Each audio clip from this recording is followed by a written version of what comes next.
आंभमानक प्रभु जीशु ख्रीष्टଙ୍କ ଅତି ପବିତ୍ର ଓ ବହୁମୂଲ୍ୟ ନାମରେ ଆପଣ ସମସ୍ତଙ୍କୁ ଆଉ ଗୋଟିଏ ନୂତନ ପ୍ରସଙ୍ଗରେ ପୁନର୍ବାର ମୁଁ ସ୍ୱାଗତ କରେ। ପ୍ରିୟ ପ୍ରଭୁଙ୍କ ଲୋକମାନେ, ସ୍ୱର୍ଗର ପରମେଶ୍ୱର ଆମ୍ଭମାନଙ୍କୁ ପ୍ରେମ କରୁଥିବାରୁ ଆଉ ଗୋଟିଏ ସୁନ୍ଦର ଦିନ, ସୁନ୍ଦର ସୁଯୋଗ ଆମ ଜୀବନରେ ସେ ଯୋଗ କରିଛନ୍ତି। ସେଥିପାଇଁ ତାହାଙ୍କ ନାମର ଗୌରବ ହେଉ। ଆସନ୍ତୁ ସବୁଦିନ ଭଳି ଆଜି ମଧ୍ୟ ପ୍ରଭୁଙ୍କ ବାକ୍ୟରୁ ଆମେ ଆଉ ଗୋଟିଏ ନୂତନ ପ୍ରସଙ୍ଗରେ ଅଳ୍ପ ସମୟ କଥାବାର୍ତ୍ତା ହେବା। ଆଜିର ପ୍ରସଙ୍ଗରେ ଆମେ ଆଗକୁ ବଢିବା ପୂର୍ବରୁ ଆସନ୍ତୁ ବାକ୍ୟରୁ ଗୋଟେ ପଦ ପଢି ଆମେ ଆଗକୁ ଯିବା। ମୋ ସହିତ ଆପଣମାନେ ହିତ ଉପଦେଶ 29 ଅଧ୍ୟାୟକୁ ଆସିବେ। ହିତ ଉପଦେଶ 29 ଅଧ୍ୟାୟ 11 ପଦ ଆମ ସମସ୍ତଙ୍କ ନିମନ୍ତେ ମୁଁ ପାଠ କରିବା ପାଇଁ ଚାହେଁ। ସେହି ସ୍ଥାନରେ ଏ ପ୍ରକାର ଲେଖାଯାଏ, ମୂର୍ଖ ଆପଣାର ସବୁ କ୍ରୋଧ ପ୍ରକାଶ କରେ, ମାତ୍ର ଜ୍ଞାନୀ ତାହା ସମ୍ଭାଳି କ୍ଷାନ୍ତ କରେ। ପ୍ରଭୁଙ୍କ ନାମର ଗୌରବ ହେଉ। ସ୍ୱର୍ଗର ପରମେଶ୍ୱର ଆମ୍ଭମାନଙ୍କ ନିମନ୍ତେ ସେ ଏହି ବାକ୍ୟକୁ ଲେଖିଛନ୍ତି। ଏହି ସ୍ଥାନରେ ଆମେ ପଢୁ ଯେ ମୂର୍ଖ କଣ କରେ? ଆପଣାର ସବୁ କ୍ରୋଧକୁ ପ୍ରକାଶ କରେ। ଏହା ଓଡ଼ିଆ ଅନୁବାଦ ଅଟେ। ଯଦି ଆପଣ ଏହି ବାକ୍ୟକୁ ଇଂରାଜୀ କିମ୍ବା ହିନ୍ଦୀ ଅନୁବାଦରେ ଆପଣ ପଢିବେ, ସେହି ସ୍ଥାନରେ ସବୁ କ୍ରୋଧ ବୋଲି ଲେଖାଯାଏ ନାହିଁ, ସବୁ କଥା ବୋଲି ଲେଖାଯାଏ। ସେହି ସ୍ଥାନ ଲେଖାଯାଏ ଯେ ମୂର୍ଖ ଆପଣାର ସବୁ କଥାକୁ ସେ କଣ କରେ? ପ୍ରକାଶ କରେ। କିନ୍ତୁ ଜଣେ ଜ୍ଞାନୀ ବ୍ୟକ୍ତି ସେ ସବୁ ପ୍ରକାଶ କରେ ନାହିଁ। ଜଣେ ଜ୍ଞାନୀ ଆଉ ବୁଦ୍ଧିମାନ ବ୍ୟକ୍ତିର ପରିଚୟ କେଉଁ କଥା କେଉଁମାନଙ୍କୁ କହିବା ଉଚିତ ଆଉ କେଉଁ କଥା କେଉଁମାନଙ୍କୁ କହିବା ଉଚିତ ନୁହେଁ, ଜଣେ ଜ୍ଞାନୀ ବ୍ୟକ୍ତି ସେ ଜାଣେ। ଜଣେ ବୁଦ୍ଧିମାନ ବ୍ୟକ୍ତି ସେ ତାହା ଜାଣେ। ଆଜି ଆପଣମାନଙ୍କ ନିକଟରେ ଯେଉଁ ପ୍ରସଙ୍ଗଟି ମୁଁ ରଖିବା ପାଇଁ ଚାହେଁ, ସେହି ପ୍ରସଙ୍ଗଟି ଏହିପରି ଅଟେ, କେଉଁ 6ଟି ବିଷୟ କାହାକୁ କହିବା ଉଚିତ ନୁହେଁ। ଆଜିର ପ୍ରସଙ୍ଗ ହେଲା, ଏମିତି କେଉଁ ବିଷୟ ରହିଛି ଯାହା ଆମେ ଅନ୍ୟମାନଙ୍କୁ କେବେ ହେଲେ ମଧ୍ୟ କହିବା ଉଚିତ ନୁହେଁ। ସେହି 6ଟି ବିଷୟ ବାକ୍ୟରୁ ଆପଣମାନଙ୍କ ନିକଟରେ ମୁଁ ଅଳ୍ପ ସମୟ ଭିତରେ ରଖିବା ପାଇଁ ଚାହେଁ।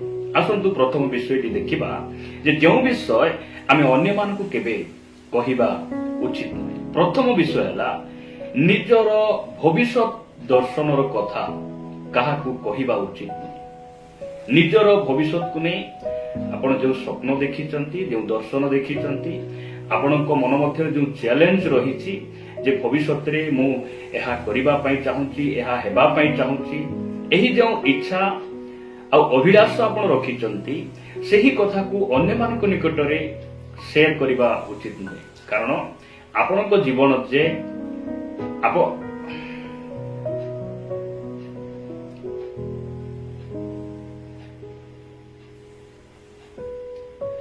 କାରଣ ଆପଣଙ୍କ ଜୀବନରେ ଆପଣ ସଫଳ ହେବେ କିମ୍ବା ବିଫଳ ହେବେ ତାହା ଆପଣଙ୍କୁ ଜଣା ନାହିଁ।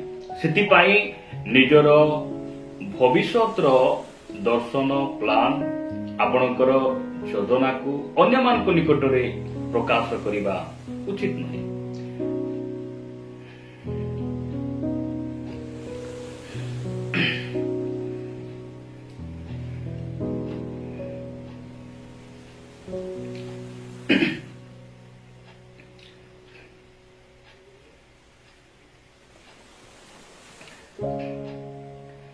କାରଣ ଆପଣ ବିଫଳ ହେବେ କି ସଫଳ ହେବେ ତାହା ଆପଣ ସୁନିଶ୍ଚିତ ନୁହନ୍ତି।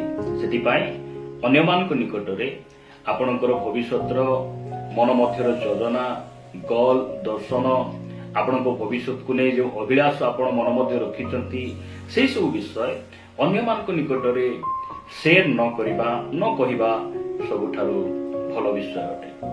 ଉଦାହରଣ ସ୍ୱରୂପ, ଯଦି ଆପଣ ଗୋଟେ ଷ୍ଟୁଡେଣ୍ଟ ହେଇଥିବେ, ଆପଣ ଟପର ରଖିବା ପାଇଁ ଆପଣଙ୍କ ମନ ମଧ୍ୟରେ ଗୋଟେ ଇଚ୍ଛା ଅଛି, ଭଲ ପରସେଣ୍ଟେଜ ଆଣିବା ପାଇଁ, ଭଲ ନମ୍ବର ରଖିବା ପାଇଁ ଆପଣଙ୍କ ଭିତରେ ଇଚ୍ଛା ଅଛି, ତାହା ନିଜ ପରିବାରରେ ଆପଣ ଜଣେଇଛନ୍ତି, ପ୍ରାର୍ଥନା ଅନୁରୋଧ ଦେଇଛନ୍ତି, ଠିକ ଅଛି। କିନ୍ତୁ ଯଦି ଆପଣ ଯାହାକୁ କହିବା କଥା ନାହିଁ, ଏପରିକି ବାହାର ଲୋକ, ସମାଜର ଲୋକ, ସେହି ଲୋକମାନଙ୍କ ଆଗରେ ଆପଣ କଣ କରିଛନ୍ତି? ଜିଦି କରିଛନ୍ତି, ଚ୍ୟାଲେଞ୍ଜ ଦେଇଛନ୍ତି। ଭବିଷ୍ୟତରେ ଯଦି ଆପଣଙ୍କର ନମ୍ବରଟି କମିଗଲା କିମ୍ବା ଆପଣଙ୍କ ଏକ୍ଜାମରେ ଆପଣ ଫେଲ ହେଇଗଲେ, ତାହେଲେ ଆପଣ ସେହି ସ୍ଥାନରେ ଲଜ୍ଜିତ ହେବା ପାଇଁ ପଡିବ, ଅପମାନ ହେବା ପାଇଁ ପଡିବ। କାରଣ ଯଦି ଆପଣ ଲୋକମାନଙ୍କୁ ଏଇ ସବୁ ଚ୍ୟାଲେଞ୍ଜ ଆପଣ କହିନଥାନ୍ତେ, ଆପଣ ଯଦି ନିଜର ଦର୍ଶନକୁ ନେଇ ଅନ୍ୟମାନଙ୍କ ନିକଟରେ ପ୍ରକାଶ କରିନଥାନ୍ତେ, ତାହେଲେ ଆପଣ ଭବିଷ୍ୟତରେ ହେଇପାରେ ଆପଣ ଫେଲ ହେଲେ ମଧ୍ୟ, ନମ୍ବର କମ ଆସିଲେ ମଧ୍ୟ ଆପଣ କାହା ନିକଟରେ ମୁଣ୍ଡ ନୁଆଇବାକୁ ପଡିନଥାନ୍ତା। ପ୍ରିୟ ପ୍ରଭୁଙ୍କ ଲୋକମାନେ, ପ୍ରଭୁ ଆମକୁ ଅନୁଗ୍ରହ କରନ୍ତୁ ଯେ ବାକ୍ୟ କଣ କହେ। ପ୍ରଥମ ବିଷୟ ଆମେ ଦେଖୁଛୁ ଯେ ଭବିଷ୍ୟତର ନିଜର ଗୋଲକୁ ନେଇ, ନିଜର ଦର୍ଶନକୁ ନେଇ ଅନ୍ୟମାନଙ୍କ ନିକଟରେ ଆମେ ସେୟାର କରିବା ଉଚିତ ନୁହେଁ। କାରଣ ଆପଣ ବିଫଳ ହେବେ କି ସଫଳ ହେବେ ତାହା ଆପଣ ସୁନିଶ୍ଚିତ ନୁହନ୍ତି। ସେଥିପାଇଁ ଅନ୍ୟମାନଙ୍କ ନିକଟରେ ଆପଣଙ୍କର ଭବିଷ୍ୟତର ମନ ମଧ୍ୟର ଯୋଜନା, ଗୋଲ, ଦର୍ଶନ, ଆପଣଙ୍କ ଭବିଷ୍ୟତକୁ ନେଇ ଯେଉଁ ଅଭିଳାଷ ଆପଣ ମନ ମଧ୍ୟ ରଖିଛନ୍ତି, ସେଇ ସବୁ ବିଷୟ ଅନ୍ୟମାନଙ୍କ ନିକଟରେ ସେୟାର ନ କରିବା, ନ କହିବା ସବୁଠାରୁ ଭଲ ବିଷୟ ଅଟେ। ଉଦାହରଣ ସ୍ୱରୂପ, ଯଦି ଆପଣ ଗୋଟେ ଷ୍ଟୁଡେଣ୍ଟ ହେଇଥିବେ, ଆପଣ ଟପର ରଖିବା ପାଇଁ ଆପଣଙ୍କ ମନ ମଧ୍ୟରେ ଗୋଟେ ଇଚ୍ଛା ଅଛି, ଭଲ ପରସେଣ୍ଟେଜ ଆଣିବା ପାଇଁ, ଭଲ ନମ୍ବର ରଖିବା ପାଇଁ ଆପଣଙ୍କ ଭିତରେ ଇଚ୍ଛା ଅଛି, ତାହା ନିଜ ପରିବାରରେ ଆପଣ ଜଣେଇଛନ୍ତି, ପ୍ରାର୍ଥନା ମୁଣ୍ଡ ଦେଇଛନ୍ତି, ଠିକ ଅଛି। କିନ୍ତୁ ଯଦି ଆପଣ ଯାହାକୁ କହିବା କଥା ନାହିଁ, ଏପରିକି ବାହାର ଲୋକ, ସମାଜର ଲୋକ, ସେଇ ଲୋକମାନଙ୍କ ଆଗରେ ଆପଣ କଣ କରିଛନ୍ତି, ଜିଦି କରିଛନ୍ତି, ଚ୍ୟାଲେଞ୍ଜ ଦେଇଛନ୍ତି, ଭବିଷ୍ୟତରେ ଯଦି ଆପଣଙ୍କର ନମ୍ବରଟି କମିଗଲା କିମ୍ବା ଆପଣଙ୍କ ଏକ୍ଜାମରେ ଆପଣ ଫେଲ ହେଇଗଲେ, ତାହେଲେ ଆପଣ ସେହି ସ୍ଥାନରେ ଲଜ୍ଜିତ ହେବା ପାଇଁ ପଡିବ, ଅପମାନ ହେବା ପାଇଁ ପଡିବ। କାରଣ ଯଦି ଆପଣ ଲୋକମାନଙ୍କୁ ଏଇସବୁ ଚ୍ୟାଲେଞ୍ଜ ଆପଣ କହିନଥାନ୍ତେ, ଆପଣ ଯଦି ନିଜର ଦର୍ଶନକୁ ନେଇ ଅନ୍ୟମାନଙ୍କ ନିକଟରେ ପ୍ରକାଶ କରିନଥାନ୍ତେ, ତାହେଲେ ଆପଣ ଭବିଷ୍ୟତରେ ହେଇପାରେ ଆପଣ ଫେଲ ହେଲେ ମଧ୍ୟ, ନମ୍ବର କମ ଆସିଲେ ମଧ୍ୟ ଆପଣ କାହା ନିକଟରେ ମୁଣ୍ଡ ନୁଆଇବାକୁ ପଡିନଥାନ୍ତା। ପ୍ରିୟ ପ୍ରଭୁଙ୍କ ଲୋକମାନେ, ପ୍ରଭୁ ଆମକୁ ଅନୁଗ୍ରହ କରନ୍ତୁ ଯେ ବାକ୍ୟ କଣ କହେ। ପ୍ରଥମ ବିଷୟ ଆମେ ଦେଖୁଛୁ ଯେ ଭବିଷ୍ୟତର ନିଜର ଗୋଲକୁ ନେଇ, ନିଜର ଦର୍ଶନକୁ ନେଇ ଅନ୍ୟମାନଙ୍କ ନିକଟରେ ଆମେ ସେୟାର କରିବା ଉଚିତ ନୁହେଁ। ଆମେ ନିଜର ସବୁ ବିଷୟ ସେୟାର କରିବା ପାଇଁ ଆମର ଏକମାତ୍ର ମାଧ୍ୟମ ସେ ହେଉଛନ୍ତି ଆମର ପରମେଶ୍ୱର। ଆମେ ତାହାଙ୍କୁ ଜଣାଇବା, କାରଣ ସଫଳତା ତାଙ୍କଠାରେ ରହିଛି, ଆଉ ତାଙ୍କଠାରେ ଆମର ସବୁ ସମସ୍ୟା, ସବୁ ବିଷୟର ସମାଧାନ ତାଙ୍କ ପାଖରେ ରହିଛି। ବାକ୍ୟ କଣ କହେ, ଆପଣମାନେ ଯଦି ସେହି ହିତୋପଦେଶ 17 ଅଧ୍ୟାୟକୁ ଆସିବେ, ହିତ ଉପଦେଶ 17 ଅଧ୍ୟାୟ 28 ପଦରେ ଲେଖାଯାଏ, ଅଜ୍ଞାନ ହିଁ ତୁନି ହେଲେ ଜ୍ଞାନବାନ ଗଣିତ ହୁଏ, ପୁଣି ସେ ଆପଣା ଅଷ୍ଟ ବନ୍ଦ କଲେ ବୁଦ୍ଧିମାନ ଗଣିତ ହୁଏ। ପ୍ରଭୁଙ୍କ ନାମର ଗୌରବ। ସେଥିପାଇଁ ଆମେ ନିଜର ଭବିଷ୍ୟତର ସମସ୍ତ ମନ ମଧ୍ୟର ଦର୍ଶନ, ସବୁ ଅଭିଳାଷକୁ ଅନ୍ୟମାନଙ୍କ ନିକଟରେ ଆମେ ସେୟାର କରିବା ଅପେକ୍ଷା ଆମେ ପ୍ରାର୍ଥନାରେ ରହିବା, ପ୍ରଭୁଙ୍କ ନିକଟରେ ଆମେ ଆଉଜି ପଡିବା, ଯାହାଦ୍ୱାରା କି ତାହା ଏକ ସୁନ୍ଦର ବିଷୟ ହେବ, ଗୋଟେ ଭଲ ବିଷୟ ହେବ। ପ୍ରଭୁଙ୍କ ନାମର ଗୌରବ। ଦ୍ୱିତୀୟ ବିଷୟ ଯାହା ଆମେ ଅନ୍ୟମାନଙ୍କୁ କହିବା କଥା ନୁହେଁ, ସେୟାର କରିବା କଥା ନୁହେଁ, ତାହା ହେଉଛି ନିଜର ଆର୍ଥିକ ପରିସ୍ଥିତିକୁ କାହାକୁ କହିବା ଉଚିତ ନୁହେଁ। ନିଜର ଆର୍ଥିକ ପରିସ୍ଥିତି, ଆପଣ ହେଇପାରେ ଜଣେ ଧନୀ ବ୍ୟକ୍ତି ହେଇପାରନ୍ତି, ଆପଣ ଜଣେ ଅଭାବ ଦେଇ ଯାଉଥିବା ଭାଇ କିମ୍ବା ଭଉଣୀ ଆପଣ ହେଇପାରନ୍ତି। ଆମର ଆର୍ଥିକ ପରିସ୍ଥିତି ଅନ୍ୟମାନଙ୍କ ନିକଟରେ ପ୍ରକାଶ କରିବା ଉଚିତ ନୁହେଁ। କାହିଁକି? ଯଦି ଆପଣ ଗରିବ ଅଟନ୍ତି, ତାହେଲେ ନିଜର ଅଭାବକୁ ତାକୁ ଯଦି ଆପଣ କହୁଛନ୍ତି, ତାହେଲେ ଆପଣ ପରମେଶ୍ୱରଙ୍କୁ ଅପମାନ କରୁଛନ୍ତି। କାରଣ ଜଣେ ବିଶ୍ୱ ବ୍ରହ୍ମାଣ୍ଡକୁ ତିଆରି କରିଥିବା ପରମେଶ୍ୱର, ଜଗତ ଓ ତହିଁର ପୂର୍ଣ୍ଣତା ଯାହାଙ୍କର, ସେହି ଜୀବିତ ପରମେଶ୍ୱରଙ୍କ ସନ୍ତାନ ହେଲା ସତ୍ତ୍ୱେ ମଧ୍ୟ ଯଦି ଆପଣ ମନୁଷ୍ୟକୁ ବାରମ୍ବାର ନିଜର ପରିସ୍ଥିତିକୁ, ନିଜର ଦୁର୍ବଳତା, ନିଜର ଅଭାବକୁ ଆପଣ ସେୟାର କରୁଛନ୍ତି, ତାହେଲେ ପରମେଶ୍ୱରଙ୍କ ମନ ମଧ୍ୟରେ ନିଶ୍ଚିତ ଦୁଃଖ, କଷ୍ଟ ଲାଗୁଥିବ। ଯେ ସିଏ ନିଜେ କହିଲେ, ତୁମେ ଚିନ୍ତା କର ନାହିଁ, ତୁମେ ଆକାଶର ପକ୍ଷୀମାନଙ୍କୁ ଦେଖ, ମୁଁ ସେମାନଙ୍କୁ ଯଦି ଖାଇବାକୁ ଦଉଛି, ଆଉ ତୁମ୍ଭେ କେତେ ଶ୍ରେଷ୍ଠ ଅଟ, ମୁଁ ମଧ୍ୟ ତୁମକୁ ସମ୍ଭାଳିବି। ତାହାଙ୍କ ନାମର ଗୌରବ ହଉ। ଯଦି ଆପଣ ଧନୀ ଅଟନ୍ତି, ତାହେଲେ ମଧ୍ୟ ଆପଣମାନେ ଅନ୍ୟମାନଙ୍କ ନିକଟରେ ସେୟାର କରିବା କଥା ନୁହେଁ ଯେ ମୋର ଏତେ ସମ୍ପତ୍ତି ଅଛି, ମୋର କୌଣସି ଅଭାବ ନାହିଁ, ମୋର ବ୍ୟାଙ୍କରେ ଏତେ ବାଲାନ୍ସ ଅଛି। ଏହା ଯଦି ଆପଣ କହିବେ, ତାହେଲେ ମଣ୍ଡଳୀରେ କିମ୍ବା ସମାଜରେ ଯେଉଁ ଭାଇ ଭଉଣୀ ମାନଙ୍କ ପାଖରେ ଆର୍ଥିକ ସମସ୍ୟା ରହିଛି, ସେମାନଙ୍କ ମନ ମଧ୍ୟରେ ଦୁଃଖ ଆସେ, ସେମାନଙ୍କୁ କଷ୍ଟ ଲାଗେ ଯେ କୋଉଠି ନା କୋଉଠି ସେମାନଙ୍କର ଅଛି ମୋର ନାହିଁ, ଯେପରି ଆପଣମାନଙ୍କ ଲାଗି ସେମାନେ କଣ ନ ହୁଅନ୍ତୁ, ମନ ଦୁଃଖ ନ ହୁଅନ୍ତୁ। ଏହା ମଧ୍ୟ ହେଇପାରେ। ଏବଂ ଯଦି ଆପଣଙ୍କ ପାଖରେ ସମ୍ପତ୍ତି ଅଛି, ଅନ୍ୟମାନଙ୍କ ନିକଟରେ ଆପଣ ସେୟାର କରୁଛନ୍ତି, ତାହେଲେ ସେମାନେ ଆପଣଙ୍କୁ ମାଗିବା ନିମନ୍ତେ ମଧ୍ୟ ଆସିବେ, ଯଦ୍ୱାରା ଆପଣ ଦେଲେ ଆପଣଙ୍କ ଧନ ଆପଣ ଫେରି ପାଇବେ କି ନାହିଁ ସେଇ ଗୋଟେ ଚିନ୍ତାରେ ଆପଣ ପଡିପାରନ୍ତି। କିମ୍ବା ସେମାନଙ୍କୁ ନ ଦେଲେ ଆପଣ ସେମାନଙ୍କ ଆଗରେ ଆପଣ କଣ ହେଇପାରନ୍ତି, ଆପଣଙ୍କର ସମ୍ପର୍କ କଣ ହୁଏ, ଯେ ଫାଟ ସୃଷ୍ଟି ହୁଏ, ଆପଣଙ୍କ ସମ୍ପର୍କ ଭିତରେ କଣ ହୁଏ, ଫାଟ ସୃଷ୍ଟି ହୁଏ। ସେଥିପାଇଁ ନିଜର ଆର୍ଥିକ ବିଷୟ ନେଇ ଅନ୍ୟମାନଙ୍କ ନିକଟରେ ସେୟାର କରିବା ଉଚିତ ନୁହେଁ। ମୁଁ ବାକ୍ୟରୁ ଗୋଟେ ପଦ ପଢିବା ପାଇଁ ଚାହେଁ। ଆପଣମାନେ ଦ୍ୱିତୀୟ ରାଜାବଳୀ 20 ଅଧ୍ୟାୟକୁ ଆସିବେ। ଦ୍ୱିତୀୟ ରାଜାବଳୀ 20 ଅଧ୍ୟାୟ ତାର 13 ପଦରେ ଲେଖାଯାଏ, ତହିଁରେ ହିଜକିୟ ସେମାନଙ୍କ କଥା ଶୁଣିଲେ ଓ ଆପଣା ବହୁମୂଲ୍ୟ ପଦାର୍ଥର ସମୁଦାୟ ଗୃହ, ରୂପା ଓ ସୁନା ଓ ସୁଗନ୍ଧି ଦ୍ରବ୍ୟ ଓ ବହୁମୂଲ୍ୟ ତୈଳ ଓ ଅସ୍ତ୍ରାଗାର ଓ ଆପଣା ଭଣ୍ଡାର ସ୍ଥିତ ସମସ୍ତ ଦ୍ରବ୍ୟ ସେମାନଙ୍କୁ ଦେଖାଇଲେ।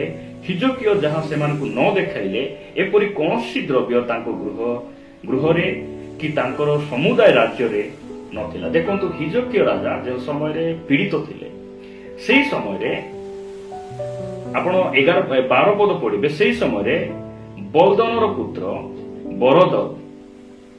ବଲଦନ ନାମକ ବାବିଲର ରାଜା ହିଜକିୟଙ୍କ ନିକଟକୁ ପତ୍ରମାନ ଓ ଦର୍ଶନୀ ପଠାଇଲା, କାରଣ ସେ ଶୁଣିଥିଲା ଯେ ହିଜକିୟ ରାଜା ପୀଡ଼ିତ ଅଛନ୍ତି। ଏହା ଶୁଣି ଯେ ସମୟରେ କିଛି ଦର୍ଶନୀ ପଠାଉଛନ୍ତି, ତାଙ୍କ ଲୋକମାନଙ୍କୁ ସେ ଭିଜିଟ କରିବା ପାଇଁ ପଠାଉଛନ୍ତି, ସେହି ସମୟରେ ହିଜକିୟ ରାଜା କଣ କରୁଛି, ତାଙ୍କର ଘରର ସବୁ ସମ୍ପତ୍ତିକୁ ସେ ଦେଖାଉଛି। ଦେଖ, ମୋର ଏତିକି ରୁମ ଅଛି, ଏତିକି ମୋର ସମ୍ପତ୍ତି ଅଛି, ଆଉ ଏଇଟା ମୋର ଘର, ଆଉ ଏଇଟା ମୋର ସୁନା ରୂପା, ସବୁ କିଛି ଦେଖାଇଲା। ଆଉ ଲେଖାଯାଉଛି ଯେ ରାଜା ଏମିତି ବିଷୟ ଯୋଉଟା କି ଦେଖାଇଲେ ନାହିଁ, ସେ ପ୍ରକାର ଘରେ କୌଣସି ବିଷୟ ନଥିଲା, ସବୁ ଦେଖାଇଲେ। ଆଉ ଏହି ସବୁ ଦେଖାବଟି, ଏହି ସବୁ ସମ୍ପତ୍ତି ମୋର ଅଛି ବୋଲି କହିବା, ଏହା ପ୍ରଭୁଙ୍କ ଦୃଷ୍ଟିରେ ଗ୍ରହଣୀୟ ବିଷୟ ହେଲା ନାହିଁ। ସେଥିପାଇଁ ପରମେଶ୍ୱର ଜିସାୟ ଭବିଷ୍ୟତ ବକ୍ତାଙ୍କୁ ତାଙ୍କ ନିକଟରେ ପଠାଇଲେ। ଆଉ କଣ କହିଲେ, ଆପଣ 16 ପଦ ପଢିବେ। ଏଥିରେ ଜିସାୟ ହିଜକିୟଙ୍କୁ କହିଲେ, ସଦାପ୍ରଭୁଙ୍କ ବାକ୍ୟ ଶୁଣ। ଦେଖ, ତୁମ ଗୃହସ୍ଥିତ ସମସ୍ତ ଦ୍ରବ୍ୟ ଓ ଆଜି ପର୍ଯ୍ୟନ୍ତ ତୁମ ପୂର୍ବପୁରୁଷ ମାନଙ୍କ ସଞ୍ଚିତ ସମସ୍ତ ଦ୍ରବ୍ୟ ବାବିଲକୁ ନିଆଯିବାର ସମୟ ଆସୁଅଛି। ସଦାପ୍ରଭୁ କହନ୍ତି, କିଛି ଛଡାଯିବ ନାହିଁ। ଦେଖନ୍ତୁ, ସେଥିପାଇଁ ଆମେ କଣ କରିବା, ନିଜର ସମ୍ପତ୍ତି, ନିଜର ଆର୍ଥିକ ବିଷୟ ଅନ୍ୟମାନଙ୍କ ନିକଟରେ ଆମେ ସେୟାର କରିବା ନାହିଁ। ମୁଁ ଆପଣମାନଙ୍କ ନିକଟରେ ତୃତୀୟ ବିଷୟ ରଖିବା ପାଇଁ ଚାହେଁ। ତୃତୀୟ ବିଷୟ ହେଲା, ନିଜର ଅତୀତ କିମ୍ବା ବର୍ତ୍ତମାନର ସ୍ୱଭାବ ବିଷୟରେ ଆପଣ କାହାକୁ କୁହନ୍ତୁ ନାହିଁ। ନିଜର ଅତୀତ ଆଉ ବର୍ତ୍ତମାନର ସ୍ୱଭାବ, ଦୁଃଖ, ନିଜର ସମସ୍ୟା ବିଷୟରେ, ନିଜର ଦୁର୍ବଳତା ବିଷୟରେ ଅନ୍ୟମାନଙ୍କୁ କୁହନ୍ତୁ ନାହିଁ। ହେଇପାରେ ଆପଣ ଭାବୁଥିବେ, ସେ ତ ମୋର ବହୁତ ଘନିଷ୍ଠ ବନ୍ଧୁ, ସେ ତ ବହୁତ ଭଲ ମୋର ସାଙ୍ଗ, ତାକୁ କହିଲେ କିଛି ଅସୁବିଧା ନାହିଁ। ପ୍ରିୟ ପ୍ରଭୁଙ୍କ ଲୋକମାନେ, ସମୟକୁ କିଏ ଜାଣିନାହିଁ, ଭବିଷ୍ୟତରେ କଣ ହେବ କାହାକୁ ଜାଣିନାହିଁ। ସେହି ଲୋକ ଆଉ ଆପଣଙ୍କ ମଧ୍ୟରେ ଯେବେ ଫାଟ ସୃଷ୍ଟି ହେବ, ତାହେଲେ ସେହି ଆପଣ ଯେଉଁ କଥାକୁ ଯାହା ମନ ଭାଙ୍ଗି ତାଙ୍କ ନିକଟରେ ଆପଣ କହିଥିଲେ, ସେହି କଥା କଣ ହେବ, ସମାଜରେ ତେଲ ଆଉ ମସଲା ଭଳି କଣ ହେଇଯିବ, ବ୍ୟାପିଯିବ। ଯେମିତି ଲୁଣ ଆମେ ଟିକେ ତରକାରୀ ଟିକେ ପକେଇ ଦେଉ, ଆଉ ସେହି ଲୁଣ ସମସ୍ତ ପରିବାରେ ସେ ଲୁଣ କଣ ହେଇଯାଏ, ମିଶିଯାଏ। ସେ ସ୍ୱାଦ ସମସ୍ତ ପରିବାର ମଧ୍ୟରେ ସେ ସ୍ୱାଦଟି କଣ ହେଇଯାଏ, ବ୍ୟାପିଯାଏ। ଠିକ ସେହିପରି ଆମେ ନିଜର ସ୍ୱଭାବ ବିଷୟରେ ଆମେ ଅନ୍ୟମାନଙ୍କୁ ଅତୀତ କାଳ କିମ୍ବା ବର୍ତ୍ତମାନର ସ୍ୱଭାବ ବିଷୟରେ ଆମେ କାହାକୁ କହିବା କଥା ନୁହେଁ। କାରଣ ପରମେଶ୍ୱର ଆମକୁ କଣ କରିଛନ୍ତି, ଆମକୁ ସେ ନୂତନ ସୃଷ୍ଟି କରିଛନ୍ତି। ଆଉ ପରମେଶ୍ୱର ଯଦି ଆମକୁ ଭଲ ଦୃଷ୍ଟିରେ ଦେଖୁଛନ୍ତି, ଆମକୁ ସେ ନୂତନ ସ୍ୱଭାବ ଦେଇଛନ୍ତି, ଆମେ କୌଣସି ମନୁଷ୍ୟର ସାର୍ଟିଫିକେଟ ଆମକୁ ଦରକାର ନାହିଁ। କୌଣସି ମନୁଷ୍ୟର ଯେ ତୁମେ ଯୋଗ୍ୟ ହେଲ, ଏଇ ପ୍ରକାର କୌଣସି ଅନୁମତି କୌଣସି ମନୁଷ୍ୟର ଆମକୁ ଆବଶ୍ୟକ ନାହିଁ। ଯଦି ଆପଣ ପଢିବେ 2 Corinthia 5:17 ପଦରେ ଏ ପ୍ରକାର ଲେଖାଯାଏ, ଏଣୁ ଯଦି କେହି ଖ୍ରୀଷ୍ଟଙ୍କ ଠାରେ ଅଛି, ତେବେ ସେ ନୂତନ ସୃଷ୍ଟି ହୋଇଅଛି, ପୁରାତନ ବିଷୟ ସବୁ ଲୋପ ପାଇଅଛି, ଦେଖ ନୂତନ ବିଷୟ ସବୁ ହୋଇଅଛି, ତାହାଙ୍କ ନାମର ଗୌରବ। ହେଇପାରେ ଆମେ ଅତୀତ କାଳରେ ଆମର ସ୍ୱଭାବ ଠିକ ନଥିଲା। ଆଜି ଆପଣ ବାକ୍ୟ ଶୁଣୁଛନ୍ତି, ଗତ କାଲି ଗତ ମାସରେ ଆପଣ ଠିକ ନଥିଲେ। ଯଦି ଆଜି ଆପଣ ବଦଳିଛନ୍ତି, ପରିବର୍ତ୍ତନ ହେଇଛନ୍ତି, ତାହେଲେ ପରମେଶ୍ୱର ଆପଣଙ୍କୁ ସେ କଣ କରିଛନ୍ତି? ନୂତନ ସୃଷ୍ଟି କରିଛନ୍ତି। କୌଣସି ମନୁଷ୍ୟର ଏହି ସ୍ଥାନରେ ମତର ଆବଶ୍ୟକ ନାହିଁ, କୌଣସି ମନୁଷ୍ୟର ସମର୍ଥନ ଆପଣଙ୍କୁ ଆବଶ୍ୟକ ନାହିଁ, କାରଣ ପରମେଶ୍ୱର ଆପଣଙ୍କୁ ସେ ନୂତନ କରିଛନ୍ତି। ସେ ଅତୀତ ବିଷୟକୁ ପରମେଶ୍ୱର ମନେ ରଖୁନାହାନ୍ତି, ସେ ଭୁଲି ଯାଇଛନ୍ତି।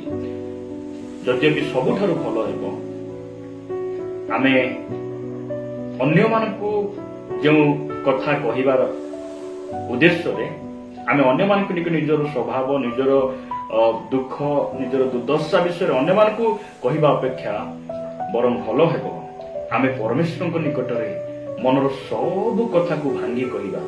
କାରଣ ଆମର ପରମେଶ୍ୱର ବିଶ୍ୱସ୍ତ ଅଟନ୍ତି, ଆଉ ସେ କାହାକୁ କୁହନ୍ତି ନାହିଁ।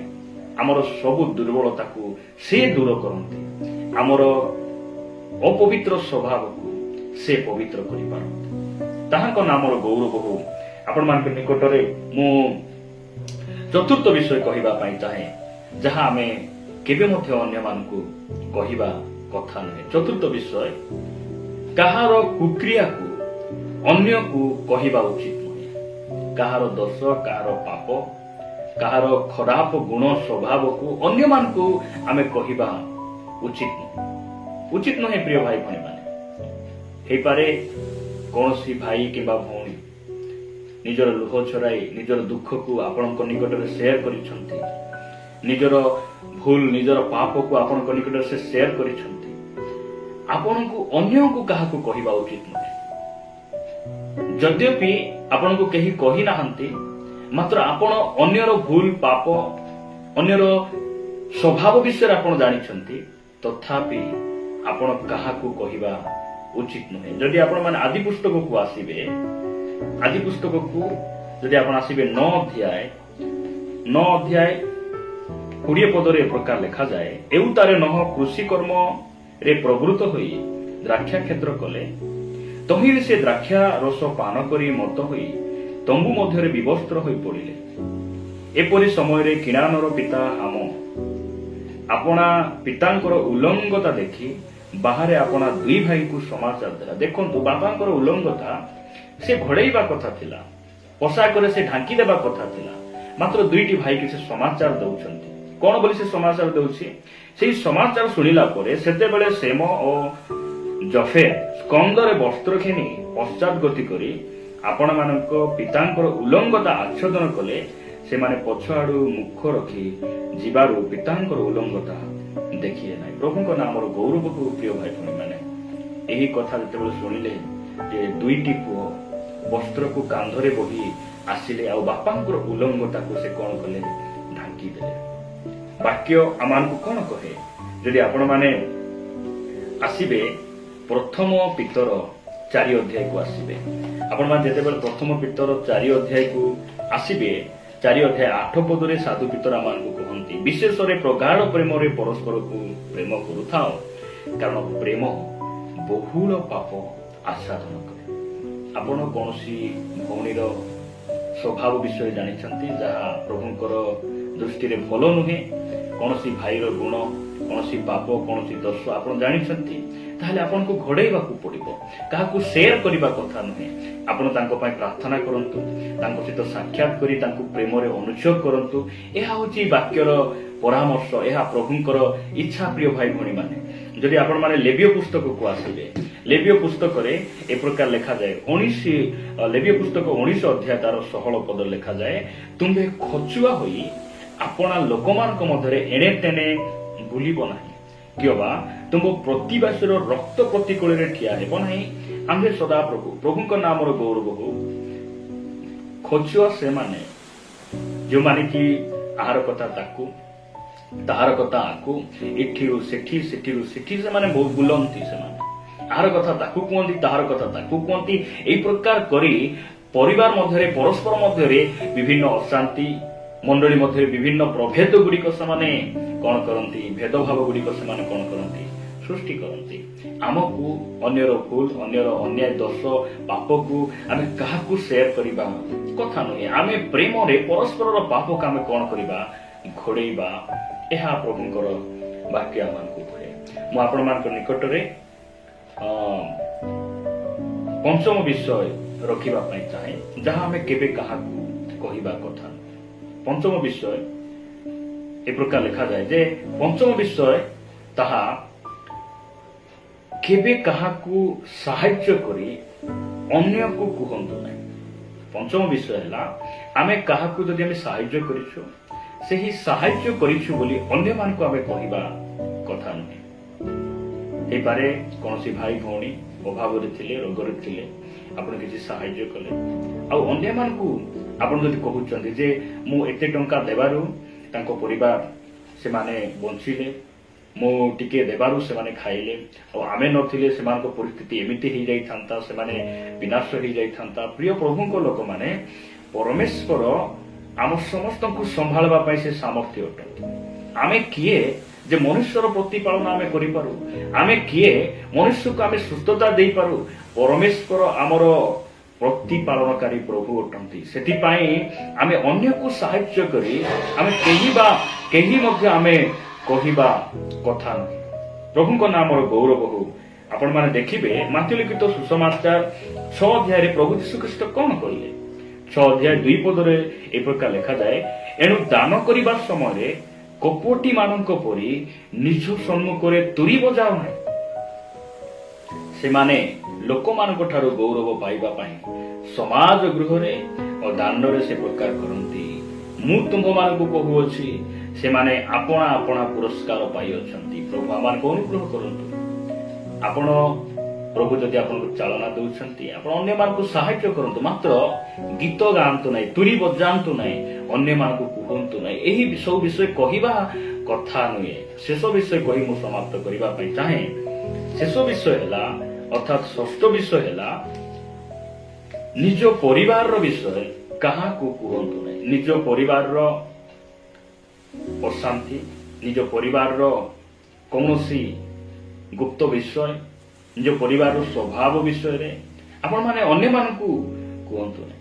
ଏହି ପ୍ରକାର ପରିବାର, ଖ୍ରୀଷ୍ଟିଆନ ପରିବାର କୋଉଠି ଅଛି? ଯେଉଁ ପରିବାରରେ ବିବାଦ ନାହିଁ, ଯେଉଁ ପରିବାରରେ ମତଭେଦ ନାହିଁ। ପରିବାରରେ ଏସବୁ ବିଷୟ ରହିଛି, ମାତ୍ର ଏଇସବୁ ମଧ୍ୟରେ ପରିବାରରେ ଆମର ପରମେଶ୍ୱର ମଧ୍ୟ ରହିଛନ୍ତି। ଆଉ ଏଇସବୁ ମଧ୍ୟରେ ବି ସେ ଆମକୁ କଣ କରିଛନ୍ତି? ସ୍ୱାମୀ ସ୍ତ୍ରୀର ହାତ ଧରି ପରିବାରକୁ ସମ୍ଭାଳି ସେ କଢ଼ାଇ ଆଣୁଛନ୍ତି। ଅନେକ ସମୟରେ କଣ କରୁ? ନିଜର ପରିବାରର ଦୁର୍ବଳତା, ନିଜର ପରିବାରର ଯାହା ଲଜ୍ଜାର ବିଷୟ ଅନେକ ସମୟରେ ଅନେକ ସ୍ୱାମୀ ସ୍ତ୍ରୀ ମାନେ ସେମାନେ ଦାଣ୍ଡରେ ବାହାରି ସେସବୁ ବିଷୟକୁ କଣ କରନ୍ତି? ଘୋଷଣା କରନ୍ତି। ନିଜର ପରିବାରର କଥାକୁ ସେମାନେ ବାହାରେ ସେମାନେ କହି ବୁଲନ୍ତି। ଆପଣ ଯଦି ଯୋସେଫଙ୍କୁ ଦେଖିବେ, ନୂତନ ନିୟମର ବ୍ୟକ୍ତି, ଯେ କି ଯୋସେଫ ଯାହାଙ୍କର ବଂଶରେ, ଯାହାଙ୍କ ପରିବାର ଦେଇ ପ୍ରଭୁ ଯୀଶୁଖ୍ରୀଷ୍ଟ ମାନବ ରୂପ ଧାରଣ କରି ଏ ଧରା ପୃଷ୍ଠକୁ ଆସୁଛନ୍ତି। ଆପଣ ସେ ଯୋସେଫଙ୍କ ବିଷୟରେ ଯଦି ଆପଣ ଦେଖିବେ, 1 ଅଧ୍ୟାୟ ମାଥିଉ 1 ଅଧ୍ୟାୟ 19 ପଦରେ ଏ ପ୍ରକାର ଲେଖାଯାଏ, ଏଥିରେ ତାଙ୍କ ସ୍ୱାମୀ ଯୋସେଫ ଧାର୍ମିକ ଥିବାରୁ ଏବଂ ତାଙ୍କୁ ପ୍ରକାଶରେ ନିନ୍ଦାର ପାତ୍ର କରିବାକୁ ଇଚ୍ଛା ନ କରିବାରୁ ଗୋପନରେ ତାଙ୍କୁ ପରିତ୍ୟାଗ କରିବାକୁ ସ୍ଥିର କଲେ। ମରିୟମ ଗର୍ଭବତୀ ଅଛନ୍ତି, ଏହା ଯୋସେଫ ଜାଣିଲେ, କାରଣ ସେ ଅନ୍ତର୍ଯାମୀ ନୁହନ୍ତି। ମନୁଷ୍ୟ ଭାବରେ ସେ କଣ କଲେ? ଯେ ମୁଁ ମରିୟମକୁ ଏତେ ଭଲ ଝିଅ ବୋଲି ଭାବୁଥିଲି, ଆଉ ଆମେ ନିର୍ବନ୍ଧ କରିଥିଲୁ ତାଙ୍କୁ, ମୁଁ ବାହା ହେବି, ଭବିଷ୍ୟତରେ ମୁଁ କେତେ ଖୁସି ଆନନ୍ଦ ରହିବି, ଆଉ ଏତେ ଚରିତ୍ରବାନ ଝିଅ ବୋଲି ମୁଁ ଭାବୁଥିଲି। ଦେଖିଲା ବେଳକୁ ସେ ଗର୍ଭବତୀ ଅଛି, କେମିତିକା ଝିଅ। ତଥାପି ମୁଁ ତାକୁ କଣ କରିବି ନାହିଁ? ସମାଜରେ ଏହି କଥା ଅନ୍ୟମାନଙ୍କୁ ଜଣେଇବି ନାହିଁ। ସେ ଅପମାନ ହେବ, ଦୁଃଖ ପାଇବ, এই ପ୍ରକାର ମନ ମଧ୍ୟରେ ସେ ସ୍ଥିର କଲେ। ଆଉ କାହାର ଅଜଣାତରେ କେହି ମଧ୍ୟ ଯେପରି ଜାଣି ନ ପାରିବେ, ମୁଁ ତାକୁ କଣ କରିବି? ପରିତ୍ୟାଗ କରିଦେବି। এই ପ୍ରକାର ସେ ଭାବୁଥିଲେ। କାରଣ ପବିତ୍ର ଆତ୍ମାଙ୍କ କର୍ତ୍ତୃତ୍ୱରେ ଯେ ମରିୟମ ଗର୍ଭବତୀ ହୋଇଛନ୍ତି, ଏହା ଯୋସେଫ ଜାଣିନଥିଲେ। ଏହିପରି ସମୟରେ ଦୂତ ତାଙ୍କୁ ଦର୍ଶନ ଦେଇ ସ୍ୱପ୍ନ ମାଧ୍ୟମରେ କହିଲେ, ତୁମେ ମରିୟମକୁ ଗ୍ରହଣ କରିବା ପାଇଁ ଭୟ କର ନାହିଁ, ତୁମେ ତାଙ୍କୁ ଗ୍ରହଣ କର, ସେ ପବିତ୍ର ଆତ୍ମାଙ୍କ ଦ୍ୱାରା ସେ ଗର୍ଭବତୀ ହୋଇଛନ୍ତି। ଆଉ ଯୋସେଫ ଯଦି ଚାହିଁଥାନ୍ତେ, ସେ ମରିୟମଙ୍କର ସେଇ ସ୍ୱଭାବ ବିଷୟରେ ସେ ଦାଣ୍ଡରେ ପ୍ରଚାର କରି ଦେଇଥାନ୍ତେ, ଲୋକମାନଙ୍କୁ କହିଥାନ୍ତେ। ମାତ୍ର ନାହିଁ, ପରିବାରର କଥା, ନିଜ ସ୍ତ୍ରୀ, ନିଜ ସ୍ୱାମୀର ଦୁର୍ବଳତା, ନିଜର ପରିବାରର ଯେଉଁ ବିଷୟରେ ଯାହାକି ଆମେ କମଜୋର ଅଛୁ, ସେଇ ସବୁ ବିଷୟ ଆମେ ଅନ୍ୟମାନଙ୍କ ନିକଟରେ ପ୍ରକାଶ କରିବା କଥା ନୁହେଁ। ପ୍ରଭୁ ଆମମାନଙ୍କୁ ଅନୁଗ୍ରହ କରନ୍ତୁ, ଆମେ ଏଇ ସବୁ ବିଷୟ କେବଳ ଆମେ ପ୍ରଭୁଙ୍କୁ କହିବା, କାରଣ ଆମର ପ୍ରଭୁ ବିଶ୍ୱସ୍ତ। ସେ କାହାକୁ ମଧ୍ୟ ଆମର କଥା ସେ କହିବେ ନାହିଁ, ସେୟାର କରିବେ ନାହିଁ। ଆମର ଅନୁଗ୍ରହକାରୀ ପରମେଶ୍ୱର ଆମମାନଙ୍କୁ ଦୟା କରନ୍ତୁ। ପ୍ରଭୁ ଏହି ବାକ୍ୟ ଦେଇ ଆମ ସମସ୍ତଙ୍କୁ ପ୍ରଚୁର ଭାବରେ ଆଶୀର୍ବାଦ କରନ୍ତୁ। ଆମେନ୍।